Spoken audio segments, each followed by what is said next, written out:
ठीक है, तो हम लोग क्या देखते हैं, एक्सपोर्ट लगभग $800 बिलियन करते हैं। और शेयर कितना है हम लोग का, 2.4% है ना। और जीडीपी से 23% ऑफ जीडीपी।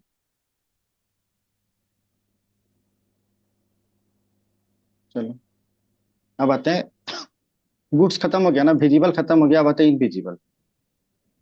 इनविजिबल में क्या आता है, सर्विसेज है ना, मिली तो डब्ल्यूटीओ सर्विसेज को कैसे क्वालिफाई करता है, ये है ना मोड 1, 2, 3, 4। ठीक है, मोड 1 में क्या हुआ, तो बता रहा है क्रॉस बॉर्डर सप्लाई। जैसे कि यूएसए में कोई पर्सन है और ये इंडिया वाला उसको लीगल सर्विसेज दे रहा है, ठीक है, फोन पे। तो क्या हुआ, क्रॉस बॉर्डर सप्लाई हुआ ना, समझ में आया। Yes sir. दूसरा आते हैं, ठीक है, इसमें कंजम्पशन अब्रॉड। कंजम्पशन अब्रॉड में क्या है, जैसे कोई पर्सन है वो इंडिया में मेडिकल टूरिज्म के लिए आया, ठीक है, जैसे कि उज्बेकिस्तान है, उज्बेकिस्तान से एक पर्सन आया इंडिया में मेडिकल हॉस्पिटल, ठीक है, हॉस्पिटल में इलाज कराने के लिए, तो वो यहाँ आके कंजम्पशन कर रहा है ना, ठीक है, तो ये आ गया कंजम्पशन अब्रॉड। आते हैं तीसरा, इसमें क्या है, कॉमर्शियल प्रेजेंस हो जाएगा, ठीक है, कि अब आया था वो कंज्यूम करके चला गया, लेकिन यहाँ क्या कॉमर्शियल प्रेजेंस हो गया, कि जैसे मान लो सिटी बैंक है या जेपी मॉर्गन कंपनी है, ठीक है, ये आई और इंडिया में बिजनेस कर रही है, ठीक है, ये सर्विसेज इंडिया में दे रही है, तो ये थर्ड हो गया कॉमर्शियल प्रेजेंस। और फोर्थ क्या होता है यहाँ पे, लेबर मूवमेंट। ये समझ में आया, ये बिलाने आ सकता है मैच करने के लिए, हाँ। ठीक है, समझ में आया। Yes sir. Hmm. Yes sir. Neha, mode 1 क्या था,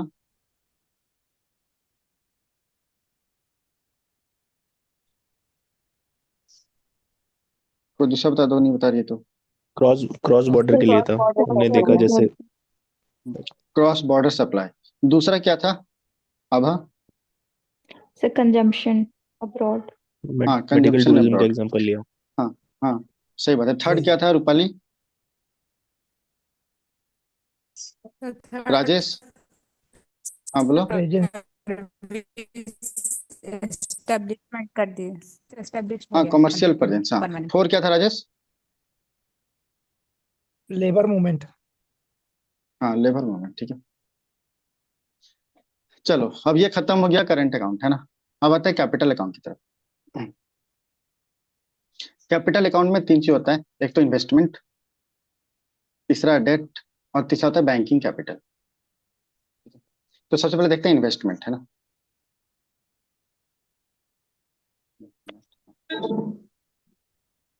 इन्वेस्टमेंट, है ना, इन्वेस्टमेंट क्या हो सकता है, इन्वेस्टमेंट मतलब यहाँ पे फॉरेन इन्वेस्टमेंट की बात हो रही है ना, इंडियन नहीं, ठीक है, तो ये ध्यान रखना है, तो इसीलिए बात करेंगे दो चीज का, एक तो एफडीआई, दूसरा एफपीआई। एफडीआई क्या होता है, चलो एफडीआई पे पूरा कहानी बन जाएगा, इसलिए एफडीआई का लिखते हैं। 10% से ऊपर मोर किसी देन कंपनी। 10%। 10% से ऊपर कोई भी कोई स्टेट इन्वेस्टमेंट जो विदेशी कि 10% से, अच्छा एक बात लॉन्ग बताओ, टर्म। ये तो हुआ कि 10% से ज्यादा हुआ तो आरबीआई के हिसाब से ये एफडीआई हो गया। अच्छा, मान लो कि एक कंपनी है जिसने 5% इन्वेस्ट किया, ठीक है, और ये बाद में बढ़ा करके 12% इन्वेस्ट किया, तो क्या ये एफपीआई कहलाएगा, पहले तो एफपीआई था, लेकिन बाद में क्या एफडीआई बनेगा या नहीं। मुझे सब ढंग से जाना चाहिए। ये एफडीआई बन डायरेक्ट। जाएगा, ठीक है, ओके। ये एफडीआई कहलाएगा, ठीक है। अच्छा एक बात बताओ, ये 10% इन्वेस्टमेंट किया था और ये गलती से घट के 9% आ गया, तो क्या ये एफडीआई रहेगा। नहीं। नहीं। नहीं। आरबीआई बोलता है once FDI always FDI. Okay. Okay. अच्छा। चलो, अब बताओ कि एफडीआई को लेके पॉलिसी कौन बनाएगा, तो डीपीआईटी बनाएगा पॉलिसी, है ना। हम्म। फुल फॉर्म बता रहा हूँ इसका, department for promotion of industry and internal trade, ठीक है, इंडस्ट्री और इंटरनल ट्रेड, है ना। ये कौन सी मिनिस्ट्री के अंदर है, ministry of commerce, commerce and commerce. ठीक है। तो ये पॉलिसी बनाया, अब पॉलिसी को नोटिफाई कौन करेगा, डिपार्टमेंट ऑफ इकोनॉमिक अफेयर। ये किसमें आएगा, मिनिस्ट्री ऑफ फाइनेंस, फाइनेंस। ठीक है, समझ में आ रहा है। Yes sir. चलो, अब पैसा आएगा तो दो रूट से आ सकता है ना, एक तो ऑटोनॉमिक रूट और दूसरा क्या हो सकता है, गवर्नमेंट अप्रूवल, ठीक है। ऑटोनॉमी में तो कोई जरूरत नहीं है, गवर्नमेंट अप्रूवल लगेगा। तो अप्रूवल कैसे लगेगा? तो यहाँ पे एक पोर्टल है, ठीक है, foreign investment facilitation portal, FIFP। तो जो भी आएगा सब इस पोर्टल में आएगा और इस पोर्टल से क्लियर होगा, ठीक है। और इसको मैनेज कौन करेगा? फॉरेन इन्वेस्टमेंट फैसिलिटेशन पोर्टल को डिपार्टमेंट ऑफ, अरे DPIIT, ठीक है, promotion and industry and internal trade, है ना, यही मैनेज करेगा। ठीक है। Yes, sir. अच्छा, मैं बोलूं कि foreign invest FDI can be debt creating, तो स्टेटमेंट सही है वो गलत होगा? FDI can be debt creating, ये स्टेटमेंट सही है गलत है? गलत सही है, है। ठीक है, सही ये सही है। लार्जली नॉन डेट क्रिएटिंग होता है, लार्जली, लेकिन कुछ तो हो सकता है। ठीक है। अच्छा, एक चीज बताओ कि जो FDI को लेके गाइडलाइन, उसको कौन से एक्ट से मैनेज करते हैं? फॉरेन एक्सचेंज मैनेजमेंट एक्ट, ठीक है। Yes, sir. अच्छा, FDI कहाँ कहाँ प्रोहिबिटेड है वो देखते हैं। क्या लॉटरी में है, प्रोहिबिटेड है? Yes, sir. यस हाँ। Lottery gambling. अच्छा बताओ, ये लॉटरी यदि गवर्नमेंट ऑर्गेनाइज कर रही है तो, जैसे केरला लॉटरी, तो क्या इसमें FDI हो सकता है? नहीं, यहाँ भी FDI नहीं होगा, ठीक है। बेटिंग और गैम्बलिंग, No, sir. नहीं यहाँ भी प्रोहिबिटेड है, ठीक है। और फिर चीट फंड में, Panic. No, sir. नहीं। नहीं चीट फंड भी नहीं। चीट फंड को कौन रेगुलेट कर रहा था? स्टेट गवर्नमेंट स्टेट गवर्नमेंट, है ना, ठीक है। और स्टेट फंड हो गया, उसके बाद फिर और क्या हो सकता है? निधि कंपनी में हो सकता है, बताऊंगा निधि कंपनी बाद में, ठीक है। निधि कंपनी में भी FDI प्रोहिबिटेड है, ठीक है। हम्म, चलो, अब देखते हैं FDI का ट्रेंड क्या है, ठीक है। मैं ज्यादा देखूंगा नहीं क्योंकि इकोनॉमिक सर्वे अपडेटेड है। सबसे ज्यादा FDI में कहाँ आएगा पैसा? महाराष्ट्र में है, ठीक है। महाराष्ट्र से ऊपर जाएंगे तो गुजरात, और महाराष्ट्र नीचे जाए तो कर्नाटका। पैसा सबसे ज्यादा महाराष्ट्र में, फिर गुजरात में, फिर कर्नाटका में।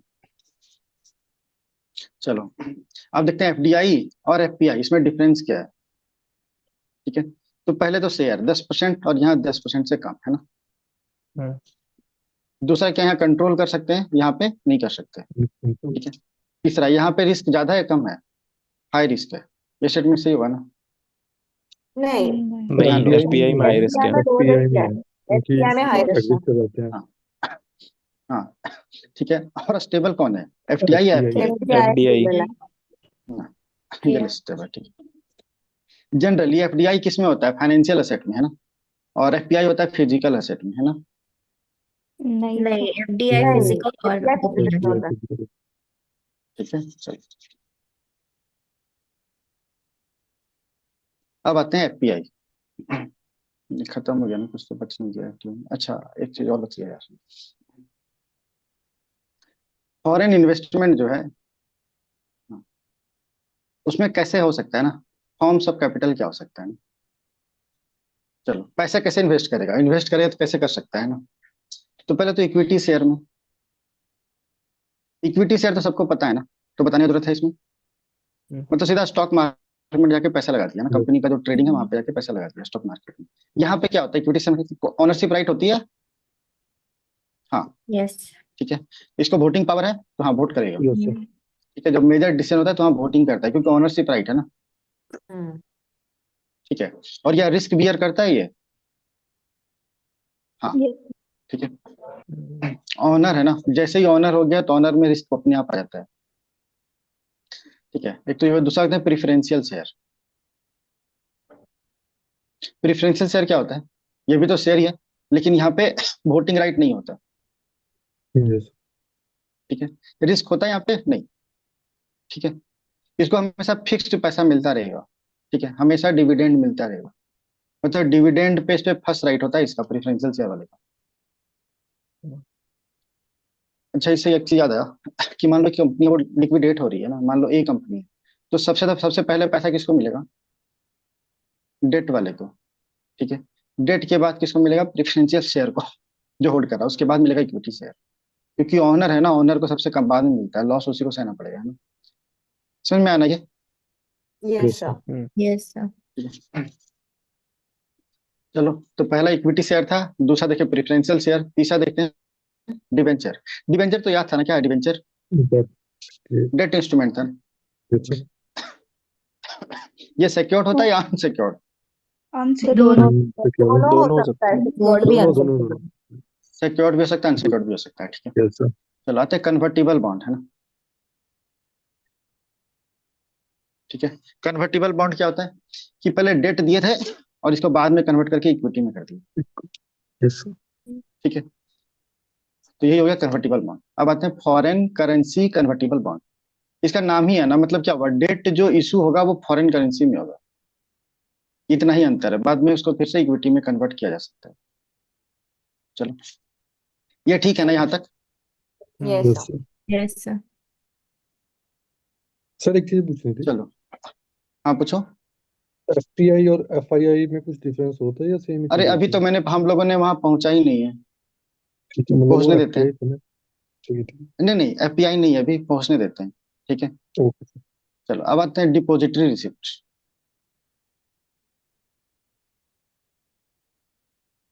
और दूसरा पी नोट, मैं साथ साथ देख रहा हूँ, ठीक है। चलो, मान लो कि एक पर्सन है यहाँ पे पी, ठीक है, इंडिया में है वो, आई मतलब इंडिया। अब इसको क्या करना है ना कि पर्सन, ये कंपनी मान लो, ठीक है, आर कर देते हैं ना, आर कंपनी, आर समझ रहे हो ना, रिलायंस से मान लो, हम्म।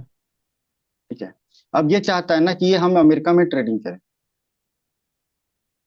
ठीक है। एक तो है कि डायरेक्ट जाके लिस्टिंग कर दे, लिस्टिंग नहीं करना चाहता। ये क्या करेगा, जा करके अमेरिकन बैंक है, मान लो जेपी मॉर्गन बैंक है, तो जेपी मॉर्गन को क्या बोलेगा कि तुम एक डिपॉजिटरी रिसिप्ट हमको दे दो, मैं तुम्हें पैसा डिपॉजिट करता हूँ, उसके बदले में क्या देगा, डिपॉजिटरी रिसिप्ट दे देगा इसको, रिलायंस को, ठीक है। और ये डिपॉजिटरी रिसिप्ट फिर ट्रेड हो सकता है। समझ में आया डिपॉजिटरी रिसिप्ट क्या होता है? Yes yes sir. सर। मतलब देखो, मैंने यहाँ बैंक बोला है, मतलब यहाँ बैंक इशू कर रहा है, ठीक है। और फॉरेन पब्लिक कंपनी, मतलब फॉरेन पब्लिक कंपनी के लिए जो शेयर है ना, तो फॉरेन पब्लिक कंपनी के लिए कर रहा है, ठीक है। अब क्या है, ये जो ट्रेड कर सकता है तो इसको अलाउ करता है ना कि ट्रेड कर सकता है। समझ में आया? Yes sir. इसका एग्जाम्पल क्या हुआ डिपॉजिटरी रिसिप्ट का? American depository American receipt. And global. Yes sir. ADR. ये तो डॉलर में होगा, है ना। हाँ। यस फिर सर। ग्लोबल डिपॉजिटरी रिसिप्ट भी हो सकता है ना। यस। ये यूरो में होता है, हम्म। ठीक है। ये भी पूछता है ना, ग्लोबल वाला किस में होता है, तो हम लोग सोच सकते हैं डॉलर, नहीं डॉलर नहीं, यूरो है, ठीक है। अच्छा, भारत डिपॉजिटरी रिसिप्ट भी है, जो इंडिया में करना चाहता है वो, ठीक है, उसके लिए भारत डिपॉजिटरी रिसिप्ट, ठीक है। नाम अब चेंज हो देखते गया हैं सर पी इसका? नोट। हाँ, पहले आइडिया इंडिया नहीं था, था। भारत है, ठीक है। ठीक है। चलो, अब आते हैं पार्टिसिपेटरी नोट क्या होता है। जैसे मान लो अमेरिका में एक पर्सन है, पर्सन पी है। अब इंडिया में स्टॉक मार्केट जो है ना काफी ज्यादा बूम कर रहा है, ठीक है। मान लो फिर से रिलायंस ही मान लेते हैं, इसका स्टॉक काफी ज्यादा बूम कर रहा है, तो क्या चाह रहा है ये पर्सन ना कि हम यहाँ पे इन्वेस्ट करें, इसमें पैसा लगाना चाहता है, लेकिन वो सेबी से रजिस्टर नहीं करना चाहता, ठीक है, ये रजिस्ट्रेशन नहीं करना चाहता, तो क्या करेगा ये, इंडिया में कोई एफआईआई होगा ना, यस सर। एफआईआई कोई इंडिया में होगा, ये इसके पास जाएगा, क्या बोलेगा कि तुम मेरे बदले में रिलायंस का शेयर खरीद लो, ठीक है। और इसके बदले में एफआई क्या करेगा, पी नोट इसको दे देगा, मतलब पार्टिसिपेटरी नोट। तब क्या हुआ देखो तो, ये पैसा लगाया, इसको जैसे प्रॉफिट हुआ ये आराम से एग्जिट कर गया बिना सेबी में रजिस्टर हुए। समझ में आया एक चीज, इतना ये समझ में आया? Yes sir. Yes, sir. ठीक है। तो देखो अंतर क्या है दोनों में, पहला तो यहाँ पे एफआईआई है जो इशूअर है, और यहाँ पे इशूअर कौन है, बैंक, बैंक। ठीक है। दूसरा यहाँ पे क्या है, प्रॉफिट मोटिव है ना, पैसा निकाला चला गया। यहाँ पे क्या मोटिव है कि ट्रेड करना है उसको, कंपनी को ट्रेड करना है ना। समझ में आ रहा है? यस। सर यहाँ पे ब्रोकरेज सिर्फ एफआईआई करता है या और भी करता है कोई? तो कुछ भी हो सकता है, लेकिन बैंक नहीं हो सकता यस सर। पी नोट में, ठीक है। चलो, तो पार्टिसिपेटरी नोट में केवाईसी नहीं है, लेकिन रिसेंटली शायद आरबीआई बोला था केवाईसी करने के लिए, ठीक है। इसको हम लोग धीरे धीरे बंद करना चाह रहे हैं, क्योंकि पार्टिसिपेटरी नोट्स में तो आइडेंटिटी अननोन है ना, किस पर्सन ने बोला कैसे पता चलेगा हमको। ठीक है, टेररिज्म के लिए यूज किया सकता है, ठीक है, बाकी चीजों के लिए भी, ड्रग ट्रैफिकिंग वगैरह के लिए भी, ठीक है। समझ में आ गया ना? Yes, sir. सो चलो आगे चलते हैं। अब आते हैं एफपीआई। अच्छा एक चीज बताओ इससे बढ़ने से पहले, इंश्योरेंस सेक्टर में एफपीआई क्या कहते हैं, एफडीआई कितना परसेंट अलाउड है, और गवर्नमेंट रूट से 100%, और ऑटोमेटिक रूट से 74। 74। डिफेंस में सेम है, Similarly allowed. ठीक है। अभी 100 कर दिया। अच्छा पेट्रोलियम और नेचुरल गैस में एफडीआई कितने अलाउड है, 100%, ठीक है। अच्छा टेली कम्युनिकेशन, यहाँ भी 100%। चलो अब चलते हैं एफपीआई, ठीक है। तो हम लोग सारा इन्वेस्टमेंट में एफडीआई खत्म हो गया है ना। हम्म। अब चलते हैं एफपीआई, फॉरेन पोर्टफोलियो इन्वेस्टर, ठीक है। अब इसका बहुत सारा टाइप होता है। एक तो एफआईआई, दूसरा होता है क्यूएफआई, ठीक है, और तीसरा होता है गवर्नमेंट सिक्योरिटी, ठीक है। एफआईआई मतलब क्या हुआ कि हम किसी इंस्टीट्यूशन का हेल्प लेकर के हम पैसा इन्वेस्ट कर रहे हैं, ठीक है। क्यूएफआई मतलब क्या होता है कि पैसा जो आ रहा है ना वो उस कंट्री से आ रहा है, मतलब वो इन्वेस्टर जो फॉरेन इन्वेस्टर है उस कंपनी से आ रहा है ना, उस कंट्री से आ रहा है जो कि एफएटीएफ कंप्लाइंट है, और आईओएससीओ मतलब कि एफएटीएफ मतलब पता है ना, फाइनेंशियल एक्शन टास्क फोर्स है ना। दूसरा ये international organisation for security commission, ठीक है। इससे यदि ये कंप्लायंट है और इस कंट्री से कोई इन्वेस्टर इन्वेस्ट करे तो क्यूएफआई बोलते हैं, ठीक है ना यहाँ तक। अब बताएं गवर्नमेंट सिक्योरिटी, इसमें है वॉलेंट्री रिटेंशन रूट, दूसरा है फुल्ली एक्सेसिबल रूट, है ना, और तीसरा मीडियम टर्म फ्रेमवर्क। देखो नाम ही है ना वॉलेंट्री रिटेंशन, मतलब क्या चाह रहे हैं हम कि कुछ मिनिमम पीरियड के लिए वो रहे, है ना। तो मिनिमम पीरियड कितना है, 3 इयर्स। यदि ऐसा कुछ वॉलेंट्री रिटेंशन रूट से आता है तो उसको मिनिमम 3 इयर्स तक रहना पड़ेगा। तो यहाँ पे जो एफपीआई का जो उस पे लॉ लग रहा था ना, जो रूल्स लग रहा था, वो यहाँ पे अप्लीकेबल तो नहीं होगा फिर, क्योंकि कुछ समय तो रुका ना वो। तो ये लॉन्ग टर्म होता है और स्टेबल हो गया फिर। समझ में आया? ठीक है। अब फुल्ली एक्सेसिबल इसमें ना आरबीआई कुछ कुछ सिक्योरिटी को क्लासिफाई करता है कि वो उसके अंदर आएगा, फुल्ली एक्सेसिबल रूट के अंदर आएगा। ये उतना इंपॉर्टेंट नहीं है तो छोड़ दे। ये समझ में आया? अब अभिषेक तेरा ये डाउट क्लियर हुआ? Yes sir. चलो अच्छा एक चीज बताओ कि हम बोले कि एफपीआई अलाउड है, मतलब कि एक एफपीआई मिला उसने 9% इन्वेस्ट किया, दूसरा मिला उसने 9% किया, और ऐसे करके 10 मिल करके 90% तो इक्विटी ले सकता है ना, क्या ये अलाउड होगा? नहीं, 24% ऑफ पेड अप कैपिटल, इससे ज्यादा नहीं ले सकता, ठीक है। तो इसका क्या और शायद मतलब, अनहरा, 24%? अरे जैसे कि मान लो, मतलब कंपनी जो है, ठीक है, कंपनी का पेड अप कैपिटल कुछ होगा ना, तो 24% ऑफ पेड अप कैपिटल इतना ही पैसा लगा सकता है एफआई, इससे ज्यादा नहीं, ये अच्छा। लिमिट हो गया, अच्छा ओके। ठीक है।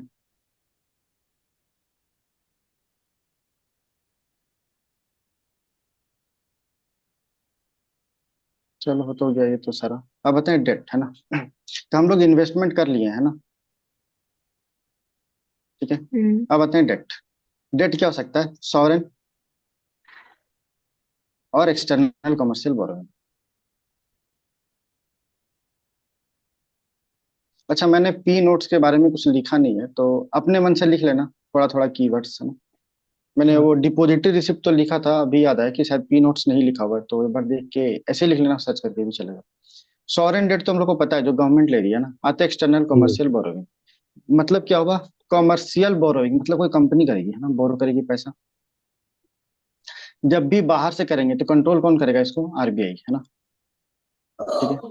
तो बोलता है ना कि जितनी सारी कंपनियां जो है, तो सब कुछ जितना लोन देगा, लेकिन $750 मिलियन से ज्यादा लोन नहीं ले सकती। अप टू, इससे ज्यादा लिमिट सब मिला करके भी इससे ज्यादा नहीं ले सकता। ठीक है।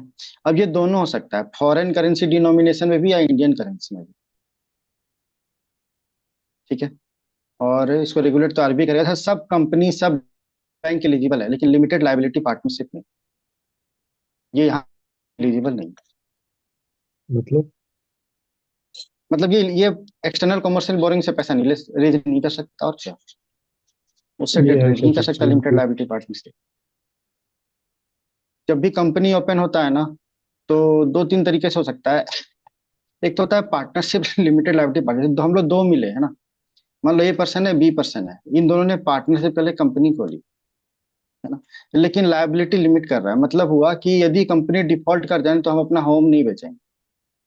ठीक है। डेट जो ली है उसके बदले में ये होम रीनाम नहीं कर सकता।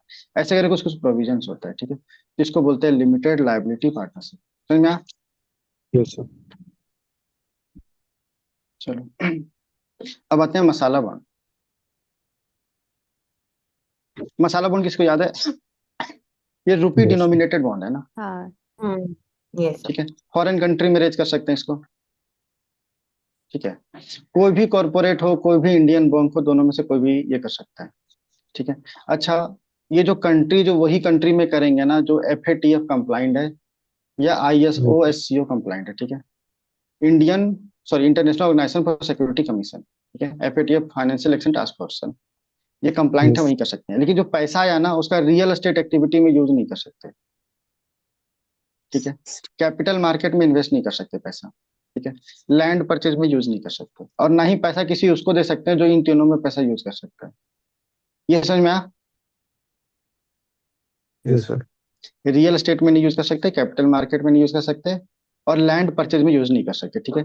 लेकिन यहाँ रियल एस्टेट में एक्सेप्शन है। एक तो हाउसिंग, अफोर्डेबल हाउसिंग, है ना, और टाउनशिप, इसमें यूज कर सकते हैं मसाला बॉन्ड से जो पैसा रेज होगा।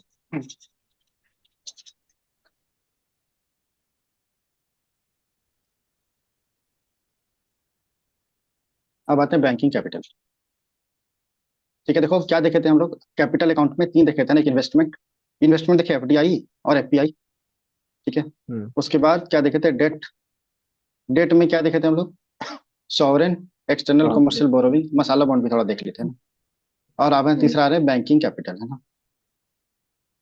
तो बैंक का जो फॉरेन असेट है और जो लाइबिलिटीज है उसको इंक्लूड कर देंगे तो रहता है बैंकिंग कैपिटल। ठीक है।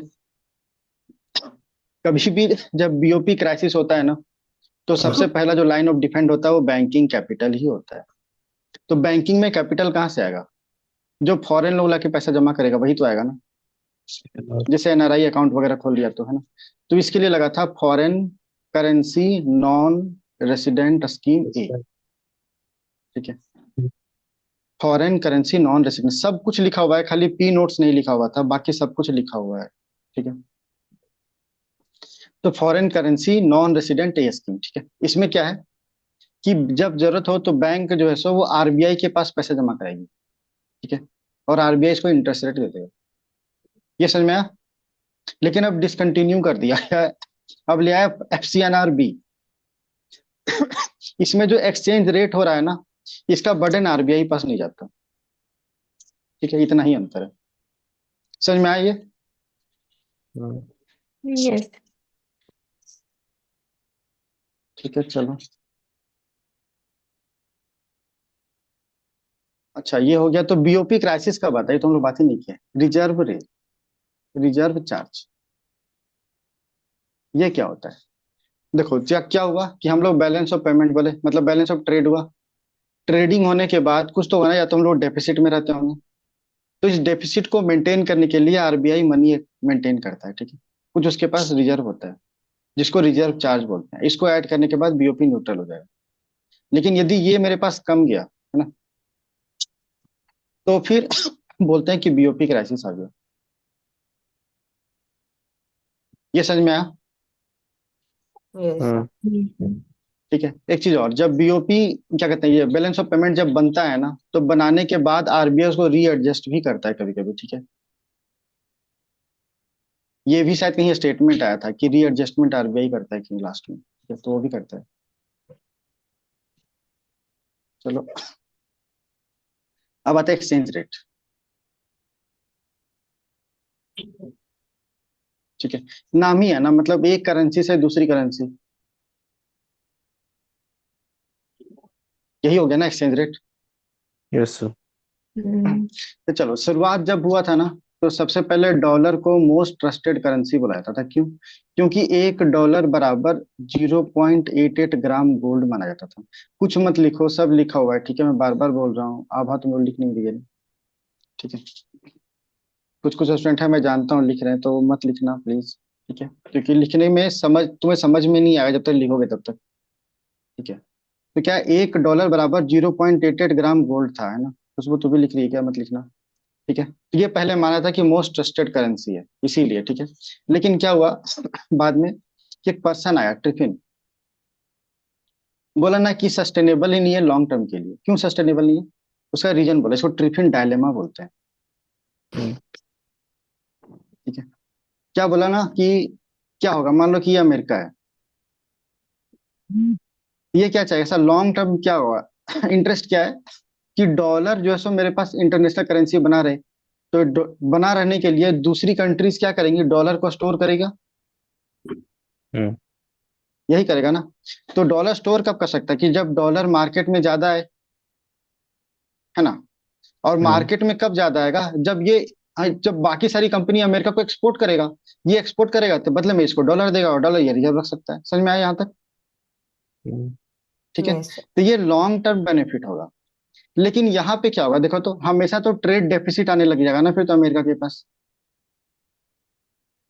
क्योंकि हम्म, वो इंपोर्ट कम एक्सपोर्ट कम कर रहा है, इंपोर्ट ज्यादा कर रहा है, तो ट्रेड डेफिसिट आने लग गया। अब ये क्या करेगा, जो पार्टी आएगी, जो पार्टी इन पावर आएगी, वो क्या बोलेगी, डेफिसिट को कम करो, है ना। अब डेफिसिट को हम्म, कम करने के लिए क्या होगा यहाँ पे कि ये डॉलर चाहेगा ज्यादा बाहर जाए? नहीं. नहीं चाहेगा। नहीं।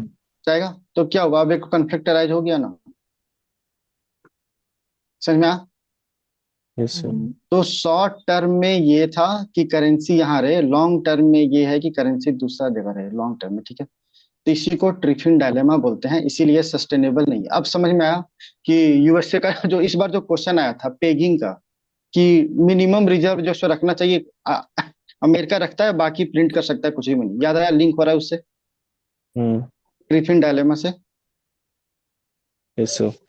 लिंक लिंक हो रहा है बाकी सबको कि नहीं हो रहा है? तो हमको याद नहीं है क्वेश्चन, हम देखेंगे। यस सर, अच्छा, वो था ना कि डॉलर, मतलब कौन सी करेंसी है जो डॉलर से नहीं है, ऐसा कुछ। ऐसे था ना कुछ, मुझे क्वेश्चन तो एग्जैक्टली हमको याद नहीं है, हमको इतना याद है कि डॉलर कुछ जो उसके होगा पास तो वो रिजर्व रख करके और जितना चाहे उतना डॉलर प्रिंट कर सकता है।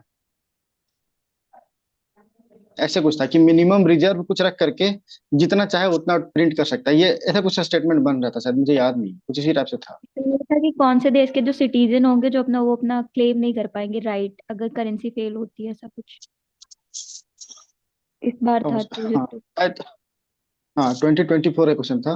जब पीवाईक्यू करेंगे तो ये आएगा दोबारा, तो आएगा ही ना। अब इसका सॉल्यूशन क्या है, जब क्वेश्चन आया कि सॉल्यूशन क्या है ना, तो क्वेश्चन हम इसका सॉल्यूशन मिला ट्रायंगुलर सिस्टम में। ट्रायंगुलर सिस्टम अभी नहीं चलता, एंशियंट एंशियंट नहीं, मेडाइवल इंडिया, मॉडर्न इंडिया में फेमस था, ठीक है। मॉडर्न इंडिया क्यों? इंडिया, चाइना और यूके। तो यूके क्या करता था, एक मिनट, यहाँ इंडिया लिख दो, यूके, इंडिया और ये चाइना, ठीक है। तो यूके ने क्या किया, इसको मैन्युफैक्चर्ड गुड्स दिया, ठीक है, मैन्युफैक्चर्ड प्रोडक्ट्स दिया, और इसके बदले में खरीद लिया ओपीएम, ठीक है। अब ये ओपीएम सप्लाई किया चाइना को, और इसके बदले में मैन्युफैक्चर्ड गुड्स से ले लिया, कुछ गुड्स इससे चाइना से ले लिया, और ये गुड्स को फिर से सप्लाई कर दिया यूरोपियन यूनियन में या यूरोपियन मार्केट में, ठीक है। समझ में आया? तो इसको triangular Yes, sir. Trade system बोलते हैं। ठीक है, इसको कहीं कहीं ओपियम ट्रेड भी बोलते हैं। ठीक है, सॉल्यूशन कैसे मिला देखो, तो कोई करेंसी एज ए रिजर्व तो नहीं रह रहा ना, हम्म, शॉर्ट टर्म लॉन्ग टर्म कोई कन्फ्लिक्ट तो नहीं रहा। ठीक है, चलो। लेकिन यहाँ पे दिक्कत क्या था कि एक बार हिस्ट्री हो जाएगा, क्या हुआ था ना कि ये ओपियम ट्रेड होने लगा था, तो चाइना इसको रोक रहा था ना, इस ओपियम ट्रेड को रोकना चाह रहा था, इसी कारण से ओपियम वार हुआ था। वो किसी बात को तो याद है है। क्या? Yes sir. Hmm. Opium war running two. ठीक है, चलो। तो क्या हुआ, यदि ऐसा हुआ था तो पहले तो डॉलर पेग था, बाद में डॉलर को इसीलिए डीपेग कर दिया गया। ठीक है, इसीलिए डॉलर को डीपेग कर दिया गया। अब क्या चलता है, स्पेशल ड्राइंग रूट राइट आया ना बाद में, एसडीआर याद है? मैं कराऊंगा यस सर। इंटरनेशनल जब कराऊंगा।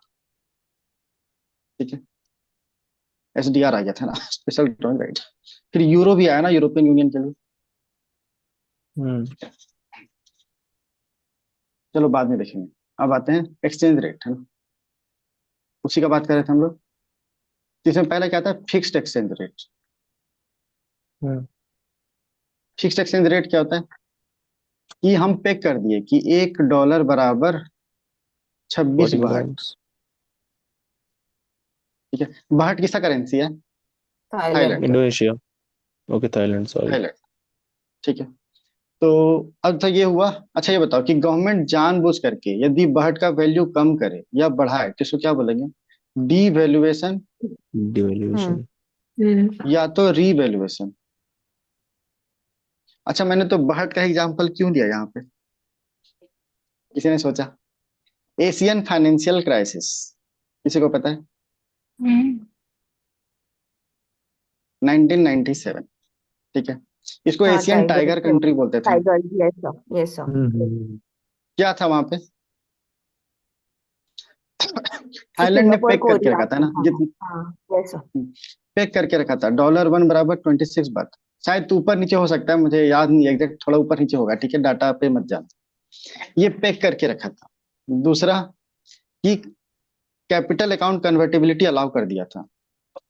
ठीक है, और भी बहुत सारे कुछ थे, मैं तो दो ही चीज बता रहा हूँ जो मुझे बताना है। ठीक है, अब क्या हुआ, पैक कर दिया, ये कर कैपिटल अकाउंट कन्वर्टेबिलिटी अलाउड था, मतलब एफडीआई इजीली आ सकता था पैसा एशियन कंपनीज में, कंट्रीज में, है ना। अब क्या हुआ, एशियन कंट्रीज आने पे यहाँ पे फेडरल बैंक था। फेडरल बैंक किसका बैंक है? यूएस। यूएस। यूएसए का। ठीक है, हम्म। अब क्या हुआ ना, ये अपना इंटरेस्ट रेट बढ़ाया। ठीक है, अब क्या हुआ कि जो कंपनी यहाँ पे एफपीआई आ रहा था, एफडीआई जो आ रहा था, ये क्या पैसा कहाँ मिलेगा ज्यादा इसको? यूएसए में मिलेगा ना, और यूएसए ज्यादा हम्म। सिक्योर्ड भी है। तो ये पैसा उठा करके सारा यहाँ ले गया। ठीक है, तुरंत तुरंत कन्वर्टेबल तो था, तो बहुत से तुरंत डॉलर में कराया और डॉलर से चल गया, इसमें डॉलर के यहाँ चला गया, तो यहाँ क्या हुआ, बहुत बहुत ज्यादा हो गया ना, डॉलर कम।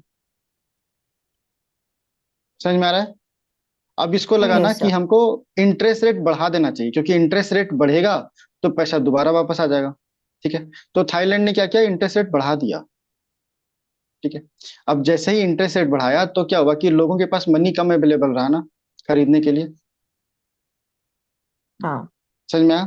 इससे से डिमांड यस। गिरा और इससे से एशियन टाइगर क्राइसिस यहाँ से स्टार्ट हो, बाकी कंट्रीज में फैल गया। हम्म। ये समझ में आया? क्या बताया? Yes Hmm. Sir. Yes sir. ठीक है, चलो। हाँ, तो फिक्स एक्सचेंज रेट देख लिए हम लोग। तो फिक्स एक्सचेंज रेट का डिमेरिट क्या होगा, यदि बोले तो?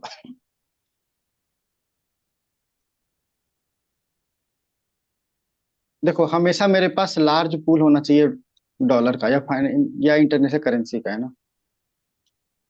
ठीक है, तभी तो हम पे कर पाएंगे ना।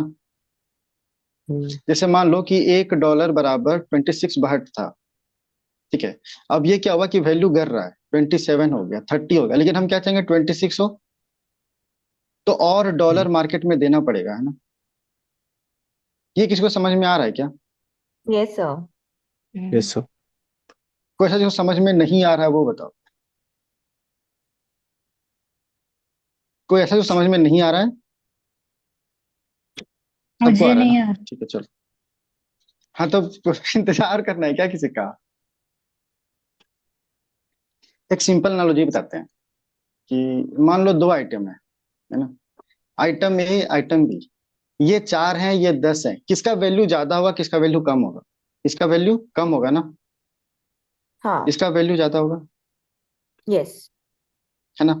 अब मान लो ये आइटम बढ़ के 15 हो गया और ये आइटम बढ़ के 12, अब किसका वैल्यू ज्यादा होगा? बी का, बी का। यही हो रहा है ना, मतलब यस जो सर, ज्यादा उसका वैल्यू कम। ऐसे हम कम लोग है, ये ट्रिक भी है, कहते हैं ये कोट भी है ना, घर की मुर्गी दाल बराबर। हम्म ठीक है, क्योंकि घर में बहुत ज्यादा आइटम है तो उसमें बहुत चीज है तो उसको वैल्यू नहीं देते, है ना? मोर तो लेस वैल्यू होगा, यही हुआ। अब देखो यहाँ पे क्या हुआ कि $1 बराबर 26 बाट, यही हुआ। अब क्या हुआ कि ये घट गया, 26 से 36 बाट हो गया या 50 बाट हो गया। मतलब क्या हुआ, ये बहुत ज्यादा हो गया ना, तो इसका वैल्यू क्या होगा, लेस हो जाएगा, हाँ ये बात और डॉलर मोर हो जाएगा। फिक्स्ड है, हाँ वही है। डॉलर का वैल्यू तो मोर हो जाएगा ना। तो क्या इतना, हम्म, अब हम चाह रहे हैं कि इसको फिर से हम 26 पहुंचाएं, तो हमको डॉलर और डालना पड़ेगा, मार्केट में। यस, और मार्केट डाल तभी तो बराबर होगा ना। याद करो, मोर एंड लेस। अब ये बढ़त तो मोर हो गया और ये लेस है, तो इसका वैल्यू बढ़ गया। तो हमको करना है कि ये बराबर है तो और डॉलर दो तो बराबर आ जाएगा। समझ में आ रहा है? तो हाँ ये हाँ डॉलर और देने के लिए तेरे पास इतना रिजर्व भी तो होना चाहिए ना। Forex reserve. ठीक है, इतना रिजर्व पूल तो होना चाहिए ना, तभी डाल चाहिए ना। जबकि मेरे पास क्या है, डॉलर लिमिटेड रहेगा। ठीक है, तो एक डिसएडवांटेज ये हुआ ना, बाकी और भी है लेकिन इससे काम चल जाएगा तुम लोग को। चलो, फिक्स्ड हो गया। अब आते हैं फ्लोटिंग एक्सचेंज रेट। फ्लोटिंग मतलब नाम ही कह रहा है ना कि मार्केट सप्लाई से डिटरमाइन होगा, है ना? ठीक है, फिर आते हैं मैनेज्ड। अच्छा, यहाँ पे वहां पे वैल्यूएशन डिवैल्यूएशन, तो यहाँ क्या होगा, एप्रिसिएशन यस, और डिप्रिसिएशन।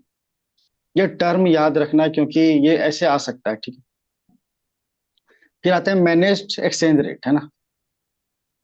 इसको डर्टी फ्लोटिंग भी बोलते हैं ना, जो अभी चलता है कि मार्केट सप्लाई मार्केट फोर्सेस से तो डिटरमाइन हो ही रहा है, लेकिन आरबीआई इंटरफीन कर सकता है।